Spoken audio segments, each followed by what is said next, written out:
If it wasn't for what U.S. does in the world and what, the things that U.S. does for other countries, we wouldn't be sitting here right now. Two brothers who survived the ravages of war as children in Kosovo have turned their escape into a remarkable story of success right here in Detroit. Thanks to the turnaround in our city and the opportunities set before them tonight, they are living what they describe as the American dream. It's a tale of two countries, one war-torn, the other full of hope. This is Kosovo, and this is America. And these two little boys, along with their families, had to escape the firing line to make their journey here to Metro Detroit. But first, let's go back to the beginning. For Eddie and Etra Demaj, their community in Kosovo was like a typical suburban neighborhood. Everybody got along really well with each other. Then one night, their world changed in an instant. March 20th at night is when our house gets bombed, with everybody thinking we're still in the house. It was the start of war in Kosovo. In 1999, Slobodan Milosevic launched his plan of attack with the end game being ridding Kosovo of Albanians. You see everything from, houses being blown up next to you to all kinds of, killings and mass killings and massacres and things that just no human being should really have to witness. Eddie and Etrit were young boys on the run with their family, trying to escape death around them. They would run from one relative's home to the next. In one room with my family and my uncle's family, who has 4 kids, so we all kind of slept in the same place. They slept in their car for 3 days until they reached the border and crossed from Kosovo into Macedonia, where they would be safe.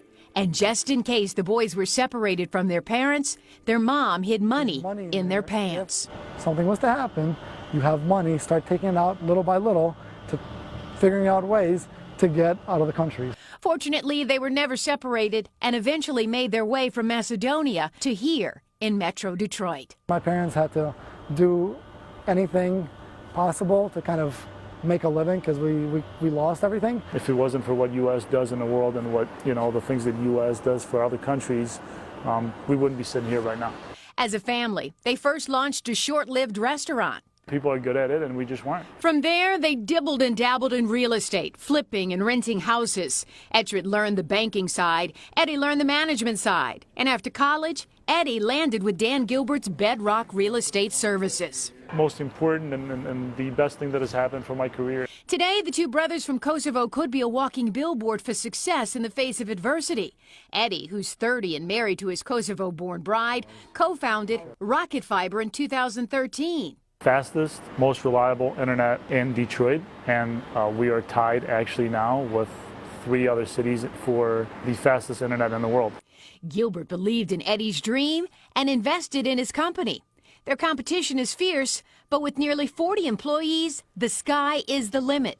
They service downtown, midtown, and the new center area, but expansion is near. We want to be the internet company that changed the industry. We want to be the internet company that people love.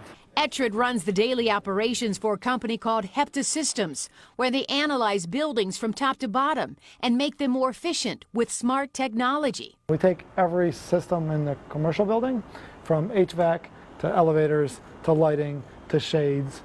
We connect it and kind of implement it into a platform. Hepta's biggest client is Dan Gilbert's Bedrock Real Estate Services. Etrid and Eddie are vested in a number of companies, including Riozam, where they list more than 1,000 homes for sale on the internet. And like Gilbert, they've even invested in startups. Their message, you can rise from the ashes. We live in America. It's the greatest place in the world. If you can't wake up excited and ready to, get to work and figure things out in this country, I'm telling you, it doesn't get any better. An amazing story for sure. Etrid and Eddie say things have changed for the better in Kosovo, and they've even launched small businesses there as well. They say they're just grateful to live here in America, where they are free to dream big and work hard to make those dreams come true. Well, I covered the war in Bosnia in the 90s, and I saw families like that who were just families, middle-class families like us, displaced by the war, and I always wondered what became of those people. Well, those two boys say, yes, there they are, and some died, but they were fortunate. I'm glad to see they made it. Yes, indeed.